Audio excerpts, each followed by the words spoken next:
sulle ka, aitäh.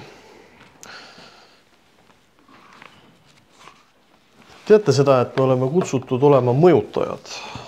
Ma olen rääkinud, jaganud seda. Usun küsimus meile kõigile täna on ka, et millal me mõjutasime kedagi Kristuse poole. Millal mina mõjutasin kedagi. Teate, ma sattusin mõni aeg tagasi ühe statistika peale, huvitava statistika peale. Ja see statistika rääkis ka mõjutamisest teatud mõttes. Ja seal oli kogutud erinevates riikides kokku teatud niisugused andmed, mis puudutas ka koguduses, ütleme, osalemist seal erinevatel inimestel, mehed, naised, lapsed, koguduses käimist, koguduse elus osalemist ja siis selle nagu mõju. Ja väga huvitav oli, ma pisut jagan teile selle ja siis lähme kogu aega sõna juurde. Globaalselt öeldakse niimoodi, et meeste ja naiste suhe koguduses, kirikus on umbes niimoodi, et 9:1. 9 naist versus 1 mees koguduses siis. Et koguduses käib 9 naise kohta 1 mees. USA's oli üks uuring, kus toodi välja seda,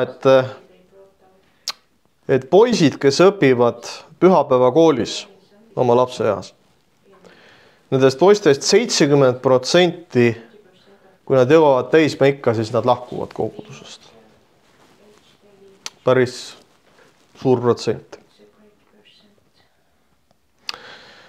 Nüüd huvitav fakt toodi Šveitsis välja. Šveitsis uuringu kohaselt selgus, et number 1 faktor, miks lapsed osalesid kristlikus koguduses, käisid pühapäevakoolis, võtsid jumalateenistustest osa. Number 1 faktor oli see, et nende isa käis selles samas koguduses. Võttis osa koguduse töös. Nende isa, jah, just isa. Ja Austraalias tehti ka teatav uuring ja koguti andmed. Ja see tuli minu meelest veel kõige jahmatavam, et me räägime mõjutamisest praegu. Ja seal selgus selline asi, et kui peres laps saab päästetud, tuleb usule, siis tõenäosus, et nüüd ülejäänud perekond saab päästetud, on 6%. 600. Nüüd sama stsenaarium, kui perekonnas naine saab päästetud. Ja see tõenäosus, et nüüd kogu pere pöördub Jumala poole, see tõenäosus on 14%. Natuke kõrgem, aga üsnagi siiski madalaks jääb. See on nüüd Austraalia statistika. Ma tean, et siin on ka inimesed, kellel on, just naisterahvad, kellel on, pole veel abikaasad päästetud ja see ei ole teie usu kuidagi moodi lammutamiseks. Ma usun, et Jumal on võimeline teie läbi seda protsenti Eestis kasvatama. Amen.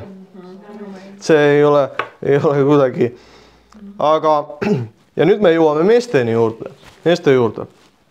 Et kui mees saab päästetud, siis tõenäosus, et kogu pere saab päästetud on kui palju, mis te arvate? Lapsed olid 6%, naine oli 14% ja kui mees saab päästetud, siis tõenäosus, et kogu pere, 60-70 tuli siin, kogu pere saab Jumala lasteks on 93%. Saate aru? Nii et ma usun, see on meestele üks oluline asi, mida meeles pidada. Väga oluline asi, olla see mõjutaja, olla see mõjutaja ja tööriist Jumala käes ka oma perekonnas. Sest et sellel on taga Jumala nii-öelda power, õnnistus. Nii et selline huvitav statistika sattus minu kätte hiljuti. Aga nüüd selle sõna juurde tulles ma mõtlesin, kuidas seda pealkirjastada ja ma panin sellele pealkirjaks kristlane kogemuste koolis. Kristlane kogemuste koolis. Me kõik oleme siin Jumala inimesed ja me oleme mingisuguses nagu koolis või mingis mõttes nagu mingisuguses sellises õppimise protsessis ja selle eesmärk on see, et Jumal tahab välja tuua selle parima potentsiaali, mis meie sees on. Et me mingite kogemuste, mingite õppetundide kaudu omandaksime, õpiksime midagi, mis aitaks meil siin paremini hakkama saada, olla õnnistuseks, olla see mõjutaja. Amen. See on selle asja mõte. Ja Piiblis räägitakse ka mitmes kohas kalliskividest. Kalliskividest. Me teame seal Johannese ilmutuse raamatus räägitakse uuest Jeruusalemmast, kus seal on kalliskivid ja pärliväravad ja kõik sellised asjad ja mujal Piiblis ka. Ma ei hakka neid kohti praegu lahti tegema, aga kalliskivi, me teame, ta on mineraal, mis vormub või muutub maapõues olles teatud sellise surve all, kuumuse käes ja ta lõpuks omandab selle, kes ta on. See on nagu see kalliskivi selline protsess, mille ta peab nagu läbima, enne kui ta vast saab siis see, mis ta on, vääriskivi või kalliskivi. Ja ma usun, et see on üks paralleel või vaimulik võrdpilt täpselt samamoodi Jumala inimesest, kes on käinud läbi selle teatud kogemuste kooli, Jumala kogemuste kooli. Ja siis tuleb tema seest välja see täispotentsiaal. Täispotentsiaal. Ja teate, see on nüüd see asi, mis olete selle peale mõelnud. Ma usun, ma ei pea keegi kätt tõstma, aga me oleme kõik saanud osaks sellistest kuradi süüdistamistest ja sellistest kuradi propagandast, et sina ei ole mitte keegi ja sinust ei saa mitte kunagi mitte kedagi või midagi. Ma usun, et me kõik oleme mingis eluetapis, kui me oleme kauemad kui 5 minutit kristlased olnud, kuulnud seda. Kas kellegi suu läbi või oma südames seda kuratlikku sosinat. Ja teate, kui me mõtleme nüüd hetkeks, et miks nagu kurat nii palju aega või vaeva sellega ta nagu vaeva, miks ta peaks sellist nagu vaeva nägema meiega siis? Miks ta peaks selle nagu selline rikkis plaat olema, kes kogu aeg meile nagu korrutab, et me ei ole mitte kedagi ja meist ei saa kunagi mitte midagi? No vastus on väga lihtne. Vastus on see, et tegelikult kurat reeglina kardab seda, kes meist võib saada. Kurat tõsiselt kardab seda, mis juhtub siis, kui see Jumala potentsiaal, Jumala nagu pärand või Jumala vägi ja õnnistus meie sees ja elus tegelikult esile tuleb. Ja seda ta kardab. Ta ei karda meid inimese või liha või tarkuse poolest, aga just seda Jumala potentsiaali ma ütleks, et tal on lausa foobia sellega seoses. Nii et seepärast on see kurat niivõrd pühendunud meie nii-öelda maha tegemisele. Aga ma tahan täna tuua välja 3 juhtumit, 3 näidet, 3 lugu, kuidas üks Jumala inimene läheb läbi kogemuste koolist, et õppida midagi. Ja need õppetunnid ei ole olnud sugugi meeldivad, aga need inimesed on õppinud sellest midagi. Ja kes need inimesed on, küll siis kuulete. Ja ma usun, et peamised asjad, mida Jumal tahab nende kogemuste kooli kaudu meist välja tuua või ütleme millestki, et me lahti laseksime, on esiteks meie omaenese õigsus. Selline, mina tean ja mina otsustan ja mina teen. Selline omaenese õigsus, selline, et meie enda, ütleme, tahtmine ja olek on meie elu kese. See on üks põhiline asi, mida Jumal on tahtnud. Et see ei peaks nii olema, et see asendada millegi hoopis palju paremaga, et Jeesus oleks meie elu kese, eks. Ja teine asi on ka maailmameelsus. Maailmameelsus. Et ka see võiks asenduda Jumala armastamisega. Jumala kartusega, Jumala armastamisega. Nii et lähme siis nende näidete juurde. Ma alustan sellise mehega nagu Jaakob. Ja ma loen Moosese esimesest raamatust 32. peatükist. Ja Jaakobi elust on päris palju selles raamatus kirjutatud seal, kuidas ta kõik oma isa kodus oli ja kuidas ta seal käitus ja kuidas ta seal oli ja siis kuidas ta oma onu juures oli ja nii edasi ja nii edasi. Aga üks selline võtme moment Jaakobi elus, ma tahan just selle välja tuua. Ma usun, et see oli selline otsustava tähtsusega moment, kus Jaakob omandas ühe kogemuse, ühe õppetunni. Ja ma loen 1. Mooses 32, 23, 32. peatükk, 23. salm ja sealt edasi. See on siis jutt Jaakobist. Kuid veel sel sama lööl ta tõusis üles ja võttis oma mõlemad naised ja mõlemad ümardajad ja oma 11 poega ja läks läbi Jaaboki koolme. Ta võttis nad ja viis üle jõe, samuti viis ta üle kõik, mis tal oli. Aga Jaakob ise jäi üksinda maha. Siis heitles üks mees temaga, kuni hakkas koitma. Jätame selle fraasi meelde. Heitles üks mees temaga. Aga kui see nägi, et ta ei saanud võimust tema üle, siis ta lõi tema puusaliigest ja Jaakobi puusaliiges nihkus paigast, kui ta heitles temaga. Ja mees ütles, lase mind lahti, sest juba koidab. Aga tema vastas, ei, ma lase sind mitte, kui sa mind ei õnnista. Siis ta küsis temalt, mis su nimi on? Ja ta vastas, Jaakob. Seepeale ütles tema, su nimi ärgu olgu enam Jaakob, vaid olgu Iisrael, sest sa oled võidelnud Jumala ja inimestega ja oled võitnud. Siis küsis Jaakob ja ütles, ütle nüüd mulle oma nimi. Aga ta vastas, miks sa mu nime küsid? Ja ta õnnistas teda seal. Ja Jaakob pani sellele paigale nimeks Penuel, sest ta ütles, kuigi ma nägin Jumalat palgest palgesse, pääsis siiski mu hing. Päike tõusis, kui ta puusast longates Penuelist edasi läks. Amen. Me näeme selles kohas Jaakobit, kes oli jõudnud nii-öelda otsustavale, võiks öelda ristmikule oma elus. Kodus käitus Jaakob oma isa kodus siis nagu ehtne manipulaator ja kelm. Täiesti ilma hinnaalanduseta võib seda öelda. Jaakob käitus nagu manipulaator. Ja ta oli osav, ta oli petma, tal oli nii-öelda, ütleme sellist, mida võib tänapäeval nimetada selliseks tänavatarkuseks või selliseks kavaluseks, jah, südame kavaluseks. Temal oli seda küllaga.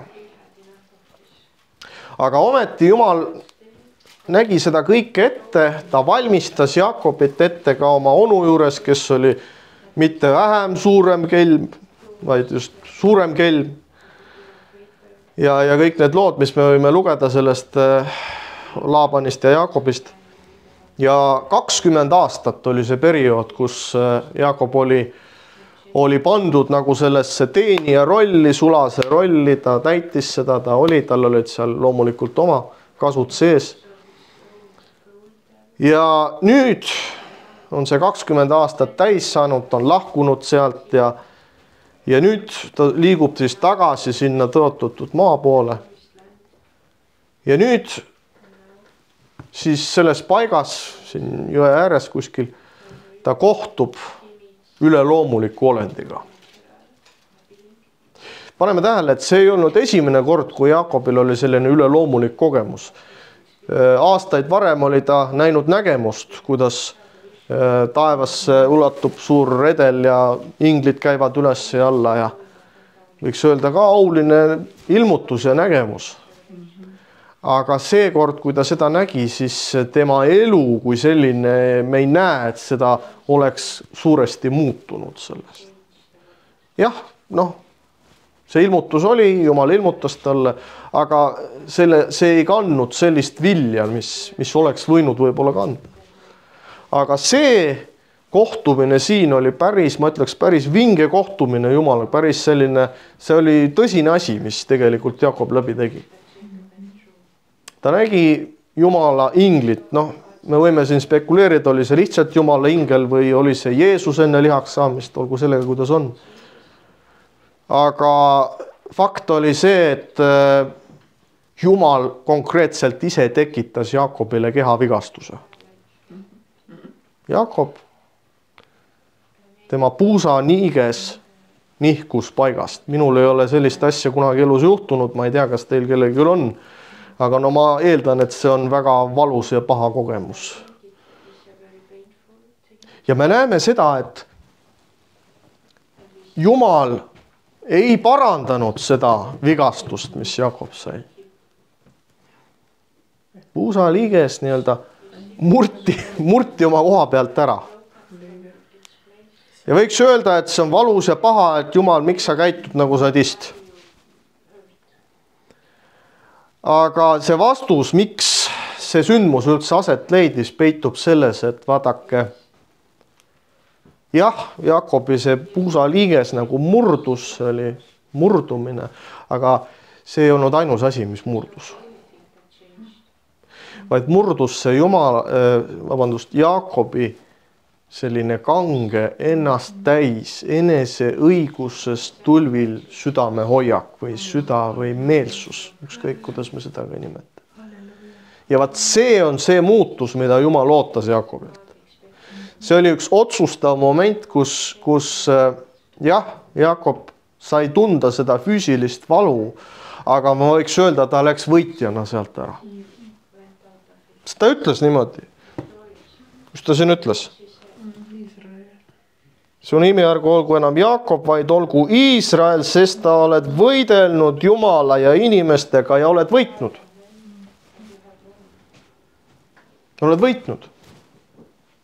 Me näeme seda kogemust, et Jumal on huvitatud meie sellisest muutumise protsessist enam kui seda, et meiega on kõik hästi ja oleme terved ja Jeesus ise ütleb väga selgesti, et sul võib üks käsi ja jalg küljest minna või silm küljest minna, aga peaasi, et sa õiges kohas ära lõpetad.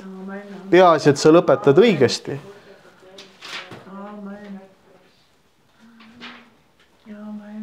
Amen. Ja me paneme selles loos veel tähele ka seda, et on öeldud niimoodi, et üks mees heitles Jaakobiga või siis Jumala ingel heitles Jaakobiga. Mitte vastupidi, et Jaakob heitles temaga, aga üks mees heitles Jaakobiga. See nagu initsiatiiv tuli Jumala poolt, et vaat nüüd on see aeg, kus sa pead selle asja ära tegema. Ühesõnaga, nüüd on sinul otsustada ja valida, mis teed pidi sa jätkad. Kas sa jätkad seda vana viisi, olles samamoodi see kavala südamega Jaakob või ja nagu me näeme, siis Jaakob sai ka omal uue nime, Iisrael. Jumala võitluste pidaja võiks öelda, seda võib tõlkida ka niimoodi. Jumala võitluste pidaja ja me näeme seda vilja, mis ka selle Jaakobi ja selle Iisraeli elust hakkas ka esile tulema pärast seda kohtumist. Ja minu jaoks assotsieerub see murdumine, see puusaliigese murdumine või nihkumine paigast või kuidas me seda ka ei nimetaks, midagi taolist, mis leidis aset siis, kui Jeesus oli juba jõudmas Jeruusalemma lähedale ja mäletate seda lugu, kus teda võiti kalli salviga. Ja seal juhtus üks asi, seal võeti see alabasternõu, savinõu ja see murti katki. See murti katki, et see kallihinnaline salv saaks sealt välja tulla. Midagi peab enne murduma, et saaks tulla välja see Jumala õnnistus, võidmine ja parim meie elus. Nii et Jakob õppis midagi väga olulist. Jah, oli valus ja paha, aga eesmärk oli seda väärt. Niisiis, nii palju Jakobist. Läheme edasi. Vaatame Simon Peetruse elu ka. Vaatame Peetruse elu. Peetrus oli selles mõttes selline mees, et võis võtta ette julgelt erinevaid asju, mida võib-olla teised ei soandunud. Kukkus teinekord läbi, aga see ei löönud teda nii-öelda täielikult sadulast, vaid ta üritas uuesti ja teinekord kandis ka häid vilju. Aga ma tahaksin lugeda Matteuse evangeeliumi 26. peatükist, kus on juba Jeesus oma jüngritega viimast söömaaega pidamas koos ülemises toas. Ja Matteuse 26 räägib sellest ja ma loen siit salmist 20, kus Jeesus ütleb niimoodi, kui õhtu tuli, istus Jeesus lauas oma 12 jüngriga.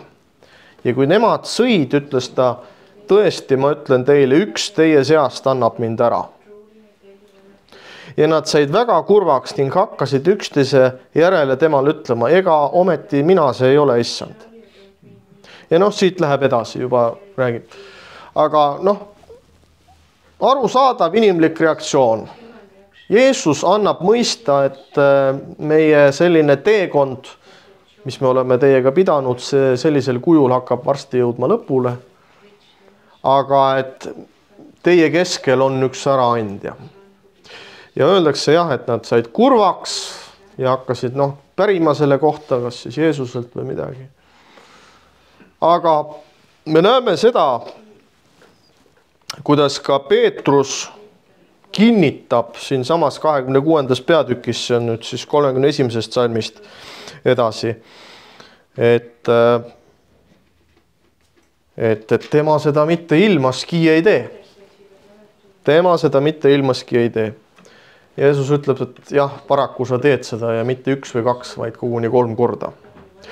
Ja me näeme seda, neid samasid vestluseid praktiliselt niimoodi väga lühikese aja jooksul toimumas. Ja kui me vaatame, loeme Luuka evangeeliumi 22. peatükist, siis me näeme seda, Luuka 22:21 ja siit edasi. Jeesus ütleb täpselt samamoodi ja ta vihjab, et vaata, mu äraandja käsi on minuga lauas ja inimese poeg läheb küll ära nõnda, nagu see on määratud, ometi häda sellele inimesele, kes tema ära annab. Sisuliselt Jeesus ütleb niimoodi, et see inimene, kes mind ära annab, me teame, kes see oli, Juudas, siis tema saatus on teada igavikus. Ja siis jällegi jüngrid hakkavad küsima üksteiselt, kes see küll peaks nende seast olema, kes seda teeb. Ja nüüd vaatame salmist 24. Täpselt seesama õhtu, seesama seltskond, täpselt seesama õhustik, see vestlus läheb edasi. Aga nende seast tõusis ka vaidlus selle kohta, keda neist tuleks arvata suuremaks. Saate aru, see on nagu selline kohati irratsionaalne, et Jeesus, kellega nad on 3 aastat, üle 3 aasta koos olnud, ütleb, et teate, üks teie seast annab mind ära. Ja meie see teekond, see lõpeb sellisel kujul, nagu me oleme olnud, eks ole. Ja jüngrid mõtlevad, et kurb asi küll, aga mis sa arvad, kes meist ikkagi kõige tugevam tegi olema? Ja me näeme, Siimon Peetruse käitumisest seda, et tema oli nagu selle jüngrite nagu eestkõneleja mitmeski pool. Ja seega tema ilmselt järeldas ka seda, et temal oleks siis olnud nagu alust arvata, et tema on see kõige suurem tegija.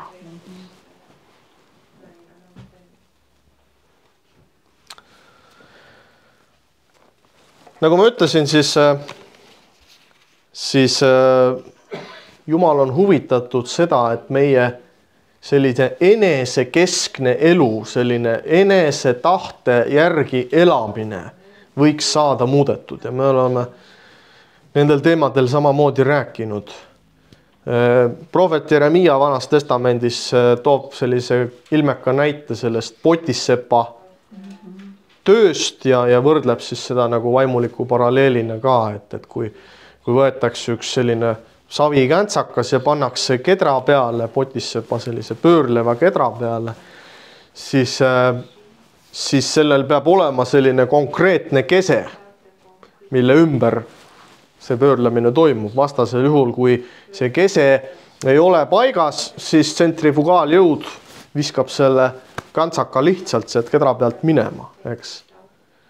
See on vaimulik paralleel, et kui Jeesus ei ole meie elu kese, kui Jumala tahe ja see Jumala sõna ei ole meie elu kese, siis need olukorrad meie ümber hoolitsevad selle eest, et me sealt kedra pealt üldse minema lendame. Ja mina olen saanud seda vähemalt eelmisel aastal kohati tunda, mis tähendab seda, kui see kese on nihkunud kuskile mujale. Nüüd tagasi Peetruse juurde. Me näeme seda, et kogu see õhtu ja see olustik, eks ole, see on nii-öelda, oli kord nii, kord naa, kord ühed jutud, kord teised jutud. See näitab seda, et jüngrite nagu see valmidus nendele sündmustele vastu minna oli puudulik.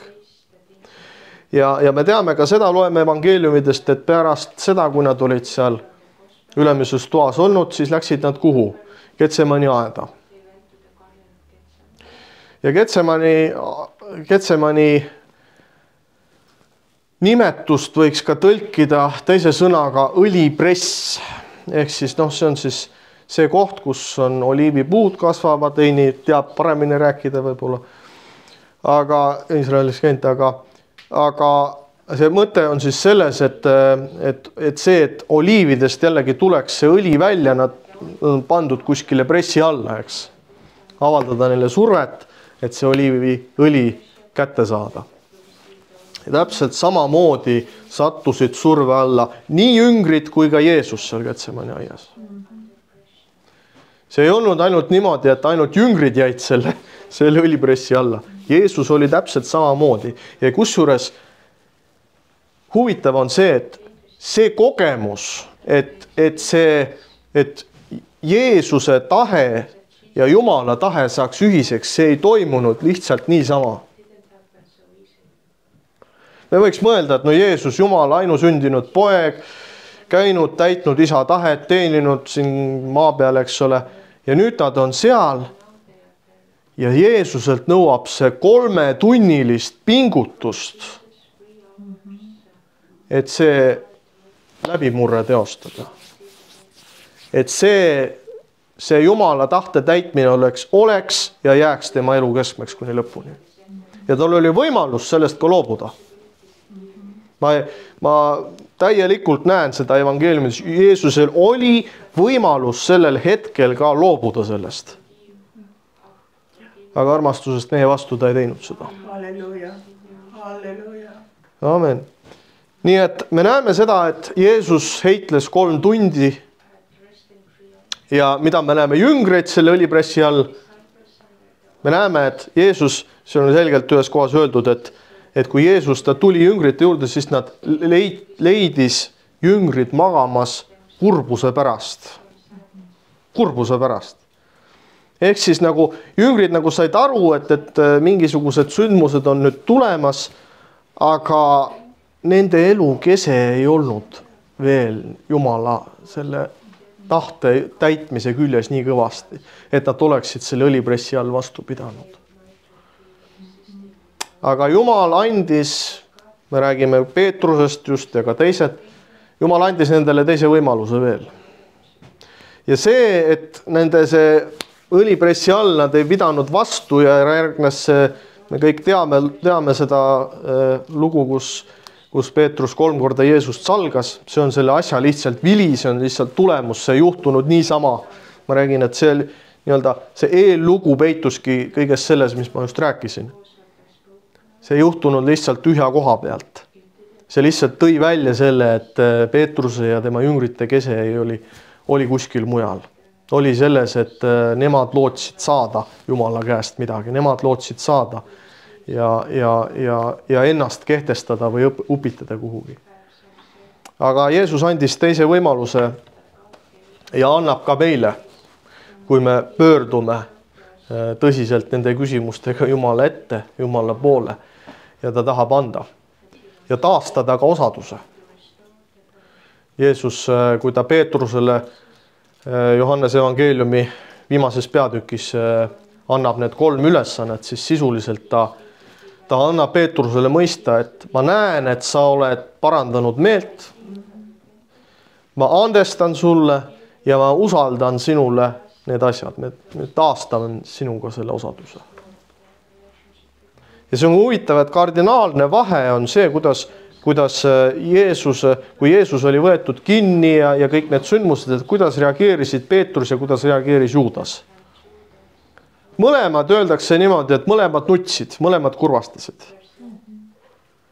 Peetrus kurvastas Jumalale meelepäraselt, meeleparanduseks. Juudas kurvastas pigemini selleks, et tema enda plaanid läksid luhta ja mis ta siis sellele järgnes on ka juba teada. Nii et õlipress, Peetrus oli päris kõva õlipressi all sellel saatuslikul õhtul. Aga selle tagajärjeks oli siis see, et Peetrus õppis, mis tähendab, et sinu elus oleks see kese õiges kohas. Ja me näeme seda, et kui Jeesus talle andestas, kui Jeesus tema osaduse taastas, siis ta jäi ka sellest kindlaks, sest et tal oli väga reaalne kogemus sellest, et mis juhtub siis, kui see asi läheb niimoodi. Siis ei ole vaja suuri maavalitsejaid ega sõjamehi ega piisab ühest teenija tüdrukust, kelle ees araks minna ja Jeesust salata. Nii et siis enesekeskne elu selline, võiks öelda, kõva süda, kaval süda. Need on asjad, millega Jumal tahab meie elus tegeleda ja tegelebki, kui me selleks loa anname. Ja mainisin ka siin enne maailmameelsust. Maailmameelsust. Ja nüüd jõuame siis 3. kogemuse või näite juurde ja selle ma siis toon oma enese elust. Veebruarikuus on üks selline päev nimega sõbrapäev, 14. veebruar, Valentine's Day, nagu öeldakse ingliskeelses maailmas. Ja see on selles mõttes tore päev, ta ei ole midagi halba, hea päev, tuuakse oma olulistele inimestele lilli ja kingitusi ja pööratakse tähelepanu. Aga minu jaoks üks sõbrapäev, 14. veebruar on jäänud meelde ühe teise asja poolest. Ma olen siin-seal seda lugu või tunnistust andnud, aga ma usun, et ei tee paha, kui seda siiski jälle üle korrata. See oli nüüd rohkem kui 15 aastat tagasi, 15-16 kuskil niimoodi aastat tagasi, kui mina olin saanud äsja täisealiseks ja olin ostnud omale oma esimese auto. Ja olin ka usuteel, ma ütleks küllaltki roheline, mõne aasta võib-olla olnud usus. Ja sellele 14. veebruarile siis eelneval päeval tehti minule üks pakkumine, et näed, et meil tuleb, tollal käisin veel koolis, klassivennad siis tegid ettepaneku, et kuule, teeme sellise sõbrapäeva puhul sellise väikese istumise ka. Ja tollal nagu ma olin, ei keskendunud selleks, et täita Jumala tahet, ei küsinud Jumala käest, mis on tema parim selles olukorras, vaid pikemalt mõtlemata ütles, no mis seal ikka, lähme siis. See istumine leidis aset Tallinnast väljas Vasalemma nimelises asulas. Kui hakata Keilast Haapsalu poole sõitma, siis jääte sinna tee peale. Ja mis siis on ühelt selliselt mittekristlikult olengult siis oodata? Seal on olemas ka alkohol ja igasugused muud asjad. Ja mida siis ütleb Jumala sõna sellistes kohtades viibimise kohta? Juba Vanas Testamendis, kui teeme psalmide raamatu 1. peatüki lahti, siis öeldakse niimoodi, et ära istu selliste pilkajate ja joodikute ja selliste killas, ülekohtuste killas. Ära istu seal. Jumala inimese kohta. Ära istu seal. Mõned võib-olla, ma ei tea, ma ei mäleta, et ma oleksin sellist mõtet mõelnud, aga võib-olla mõni inimene veel vabandab ennast, et aga no siis ma tahan olla mõjutaja nendele. Teate, kui meie ei ole juhitud Jumala vaimust, kui meie ei ole tugevad, kui meie elu kese ei ole Kristus, siis meie sellises kohas ei ole mitte mingisugused mõjutajad, vaid meid mõjutatakse. Amen. Ja see juhtus minuga, mind hakati mõjutama, mingi muu jõud, mingi muu vaimsus hakkas mind selles paigas mõjutama. Olles selles kontekstis ma enam ei olnud suuteline Jumala asjadele, see oli juba jäänud kuskile selja taha.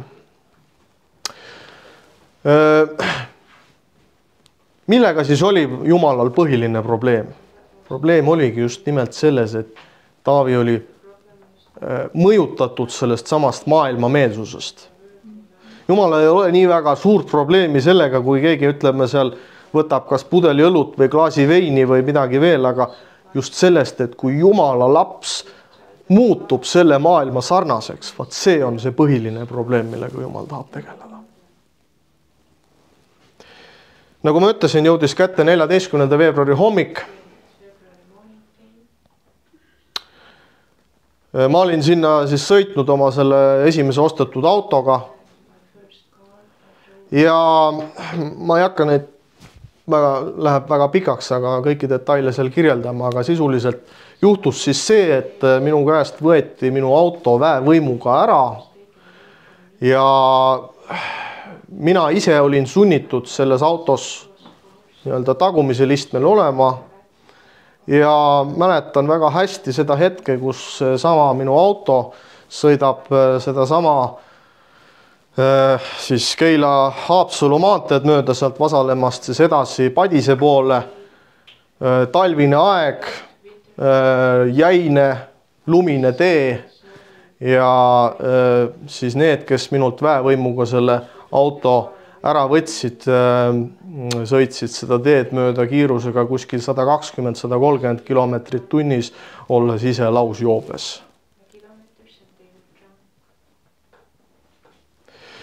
Mida ma seal tagaistmel siis mõtlesin? Ei olnud surmahirmu kui sellist. Surmahirmu mul sellist asja ei olnud, aga väga konkreetselt oli ja nii-öelda nagu elu, ei saaks öelda, et elu jooksis silme eest läbi, aga väga konkreetne asi oli küll minu sees, et Jumal, ma saan aru, et vaat nüüd on nüüd see koht, kus ma ei saa süüdistada neid inimesi siin minu ees, kes seda tegid. Ma ei saa süüdistada isegi mitte kuradit. Ma ei saa süüdistada ammugi mitte sind, Jumal. See on minu enda käkk. See on minu enda rumaluse ja maailma meelsuse tõttu selline portsjon, mille sees ma olen. See sai mulle nii selgeks nendel hetkedel, et enam ei saaks selgemaks saada. Ja ütlesin, Jumal, kui sa nüüd veel annad armu, anna mulle andeks, anna mulle nüüd veel teine võimalus. Mäletan väga selgesti. Mõne minuti pärast, kui ma seda olin nagu selline sisemine dialoog mul Jumalaga oli olnud, minule senimaani täiesti arusaamatul põhjusel seesama auto peatus ja ma pääsesin sealt autost välja. Ja jällegi pikk jutt lühikeseks, mõni aeg hiljem need inimesed siis, kes mul selle auto ära võtsid, politsei võttis nad rajalt maha. Mitte ükski inimene ei saanud vigastada, nemad kaasa arvatud ja mingit olulist materiaalset kahju ei tekkinud. Jumal oli armuline. Aga analüüsides pärast seda kõike, ma olin ju ka selleks hetkeks, nagu ma ütlesin, ma olin mõni aasta olnud usus, ma olin ka kuulnud erinevaid jutlusi ja asju, et ei peaks olema maotuma maailma sarnaseks ja et kui tähtis on ikkagi hoiduda sellistest asjadest ja teate, me võime kuulda õiget õpetust, aga teinekord sellised kogemused ja asjad õpetavad rohkem kui ükski kõige parem jutlus. Pärast seda kogemust ei ole mulle tarvis olnud selgeks teha, et vaat ära istu sellises seltskonnas, ära mine selliste inimeste juurde. Satud ise portsu otsa. Jumal viib meid läbi sellistest kogemustest ja olukordadest, et me võtaksime need kogemused endaga kaasa edaspidises elus ja ütleks ka kogu igavikus. Teate, ma kohe lõpetan ka, aga teate, olete võib-olla mõelnud selle asja peale, et kui me nüüd ükskord lõpuks jõuame Jumala juurde, oleme taevas või uuel taeval, uuel maal, kuidas seda niimoodi tõlgendame, et kas seal on ka võimalik nii-öelda usust ära langeda? Kas seal on ka võimalik, et keegi langeb usust ära? Nüüd, mina olen mõelnud seda mõtet päris mitu korda ja jõudnud siis umbes sellisele järeldusele, et vaadake, Jumal ei võta meilt ära ju vaba tahet, kui me tuleme Jumala juurde. Me ei muutu mingiteks tundetuteks robotiteks, kes on programmeeritud juba tegema Jumala tahtmist. Ka pärast uuesti sündi meilt ei ole võetud ära seda vaba tahet. Ma ei näe põhjust, miks Jumal peaks seda tegema ka igavikus. Ma ei usu seda. Meil on olemas vaba tahe, vabadus valida, vabadus otsustada. Nüüd, loomulikult ma tean seda, et sellel uues Jeruusalemmas taevas ja Jeruusalemmas taevas, kuidas kõik me nimetame, seal on mitu asja. Seal on esiteks kurat ja tema teemonid ja need on pandud põrgunimelisse isolaatorisse, eks? Olete lugenud, eks ole, taevas ja Jeruusalemma ümber on kõrge müür. Just nimelt, see on nii-öelda eraldamise märk. Ühed on sees, ühed on väljas. Okei. Kurat ja teemonid enam oma rõhumisi meiega teha ei saa. Number 2, Jumala vahetu ligiolu. Jumala vahetu kohalolu. Kui ikkagi sa oled täis Jumala vaimu, ma usun, et te võite öelda, et väga raske on patu teha. Et ei. Olgu. Aga ma usun, et üks asi on meie juures veel. Seal uues Jeruusalemmas kaasas. Ja nimelt see kogemus. See kogemus, need kogemused, millest me oleme läbi käinud. See kogemus, et me oleme elanud siin maa peal ka ilma Jumalata. Ja milliseks see elu muutub siis, kui Jumal jääb meie elust välja poole. Ja ma usun, et see on see peamine kogemus, see peamine põhjus, mis peaks meid hoidma, et me mitte kunagi enam ei laseks lahti Jumala asjadest ega langeks kuhugi ära. Me oleme käinud selle kogemuste kooli läbi siis, teinud need eksamid ära. Praegu me oleme veel koolis. Praegu me veel teeme eksamid. Aga ühel hetkel see kool saab läbi, eksamid lõpevad ära. Ja siis võtame me kaasa need õppetunnid, mida me oleme siin omandanud. Ja ma usun, et sellised nii mõnedki õppetunnid on kallimad kui mingisugune kallis kivi, millest ma alustasin. Tõuseme püsti.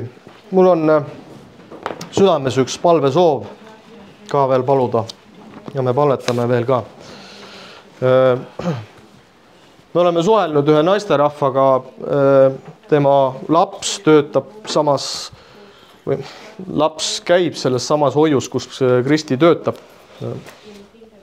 Ja tal on nüüd tulemas ka teine laps, keda ta ei taha. Ja ta on siis kahe vahel, et kas siis katkestada see rasedus või mitte. Esmaspäeval läheb ta naiste arsti juurde ja temaga me oleme, vähemalt Kristi on olnud ühenduses ja rääkinud, mis oleks Jumala tahtmine selles olukorras. Nii et, aga kanname teda palves ja palume, et tõesti kuradi tahe saaks tühistatud ja Jumala tahe võiks sünnida. Aga Isa taevas, me täname sind praegu selle kogudusega, et tõesti sina oled andnud meile kogemusi, väärtuslikke õppetunde. Ja issand, sa oled huvitatud rohkem meie muutumisest kui meie mugavusest. Issand, sinu tahe on tõesti see, et me muutuksime sinu poja sarnaseks, et Kristuse iseloom tuleks välja, et Jumala tundmine kasvaks meie elus, et kõik see maailma meelsus ja kõik see joga, see jääks meist kaugele. Et issand, elu kese oleks Kristus, elu kese oleks see, et me tõesti igapäevaselt mõõdaksime ennast tõesti Kristusega. Mõõdaksime ennast Kristusega, aga issand, sina oled andnud meile ka väe ja võimekuse. Issand, ja kui me selle vastu võtame, oleme täis Jumala armastust, siis see mõõt on täis, see mõõt on täidetud, issand, me täname sind selle eest. Me täname sind, issand, et tõesti, sina oled hea õpetaja ja õpeta meid, issand, selles maailmas veel ja veel, issand, seni kuni me sinu armust veel siin oleme. Issand, me vajame, issand, seda. Me täname sind, et tõesti, sinul on kõik võimalik. Sina oled elu, issand. Ja issand, kui sa oled andnud ka sellele naisele sisse ühe uue elu, siis sina tahe on, et see elu tuleks ilmale. See on sinu tahe, issand. Ja me palume praegu sinu abi, issand, sellele naisele, ta ei tunne sind, aga issand, ilmuta oma tahet, ilmuta, issand, oma tahet ja tõesti loo üks kord selle naise elus. Ka tema on tulnud ühe suure pressi alt, aga issand, anna talle seda arvu, et ta võiks teha seda, mis on õige. Issanda Jeesuse Kristuse nimel me võtame praegu meelevalla igasuguse pimeduse jõudude vähest ja ütleme, korista oma käed selle naise juurest. Jeesuse Kristuse natsaretlase nimel, igasugune tapja vaim, Jeesuse Kristuse nimel, me tühistame sinu töö ja vetostame selle praegu. Kuulutame Jeesuse Kristuse verekaitset ja eluvaimu puudutust, issand, sellele naisele ja sellele lapsele ja ka tema teisele lapsele, kes seal on. Issand, me õnnistame praegu ja usaldame selle sinu kätte. Issand, me täname sind, õnnista oma rahvast, õnnista igal pool, kus sinu lapsed liiguvad ja käivad. Peaasi, et nad käivad sinu radade peal, issand. Issand, need rajad, mida sina oled, issand, ette näidanud. Minu laps, käi seda ja sa oled õnnistatud. Jeesuse Kristuse nimel. Aamen.